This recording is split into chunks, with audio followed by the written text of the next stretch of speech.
regarde bien tes lames de parquet. Si la languette sur la longueur est plus large que 2 mm, tu dois la scier sur la première rangée. Sinon, la plinthe ne suffira pas à la cacher.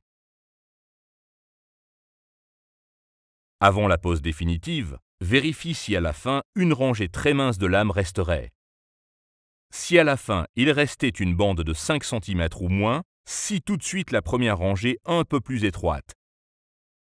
Cela te facilite le travail après. Prends toujours 3 paquets au moins en les utilisant en alternance. L'ensemble fini en sera plus harmonieux.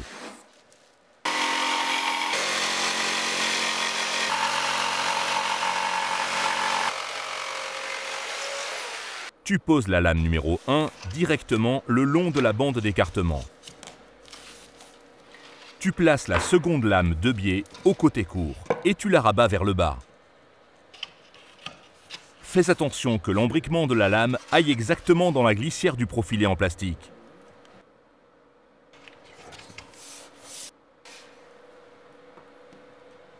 Dès que tu as terminé la première rangée, tu dois couper une lame à la bonne longueur. Pour cela, retourne la lame à 180 degrés dans la longueur et pose-la contre le mur. Comme nous n'avons pas de bande d'écartement de ce côté, tu dois laisser un écart de 10 mm au mur.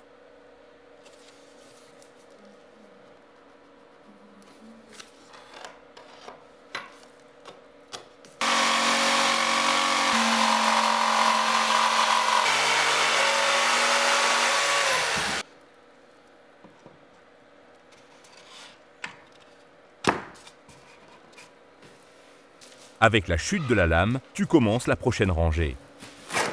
Il faut en premier une nouvelle lame, car nous avons scié la languette dans la première rangée. Fais attention à laisser un espacement minimum d'un tiers des longueurs des lames entre les bords de la rangée précédente. C'est le joint décalé. Raccourcis la lame à la longueur voulue. Place le morceau de lame de biais à la première rangée et rabats-le vers le bas. Tu continues avec la lame suivante de la même façon. En rabattant la lame, tu pousses automatiquement vers l'arrière la baguette en plastique noir vers les bords de la rangée précédente. Les lames sont solidement verrouillées les unes aux autres.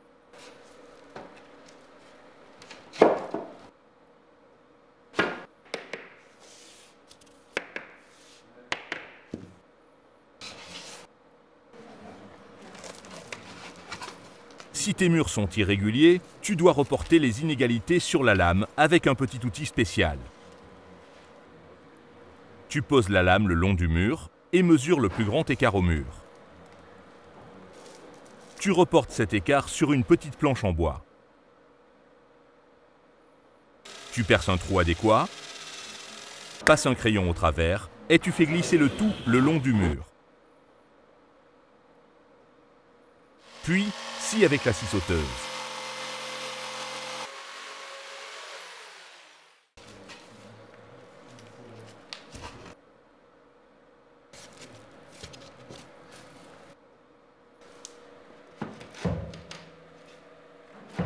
Pour les tuyaux de chauffage ou d'autres obstacles, tu butes avec la face frontale de la planche au tuyau et reportes les points centraux sur la face des corps. Puis, pose la lame sur l'arête et dessine là aussi au crayon à quelle hauteur sont les tuyaux. Avec une équerre, tu dessines le point d'intersection des lignes. Ce sont les points centraux du tuyau. Le jeu de dilatation au tuyau doit être respecté, comme avec les murs. Ton trou de perçage doit avoir les mesures du diamètre du tuyau, plus 2 x 10 mm de joint de dilatation. Puis, tu découpes avec une scie à fines dents la lame dans l'espace le plus court.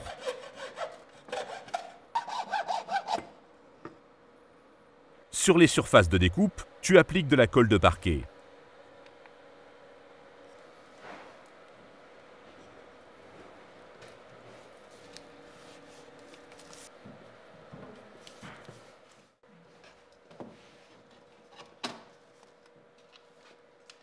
Avant de passer à la pose le long de l'encadrement de porte, une remarque.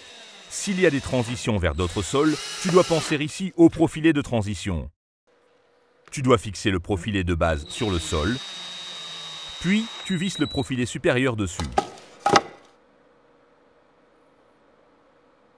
Pour les encadrements en bois, tu poses un morceau de lame adéquat avec le côté postérieur vers le haut contre l'encadrement. Tu le scies avec une scie fine. Avec un ciseau à bois, tu peux détacher le morceau inférieur. Quand tu butes sur le cadre de la porte, tu marques le dernier morceau de lame de cette rangée.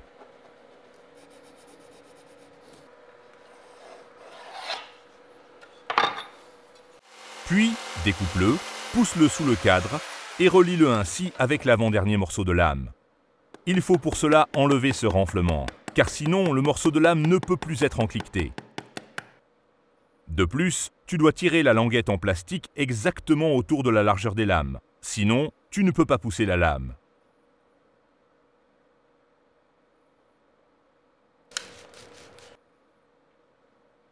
Tu l'encolles en plus sur la longueur avec un peu de colle de parquet.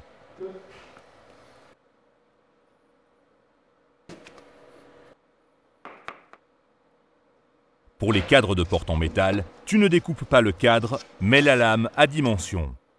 Tu dois la poser bord à bord contre le cadre et reporter l'écartement nécessaire, plus le jeu de dilatation.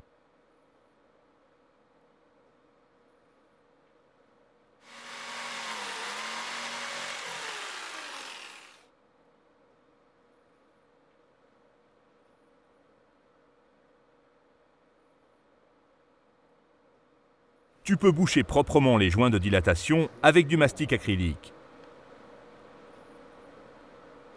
Pour les très grandes pièces, c'est-à-dire de plus de 10 mètres de long et 8 mètres de large, tu dois prévoir des joints de dilatation supplémentaires.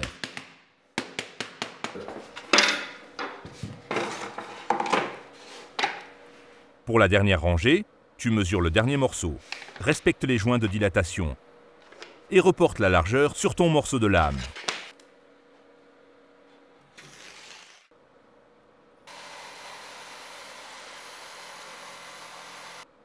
Tu places la lame sciée à la bonne taille de biais sur l'arête et tu la rabats vers le bas. Si le raccord ne s'encliquette pas correctement, tu peux corriger avec un tire-lame.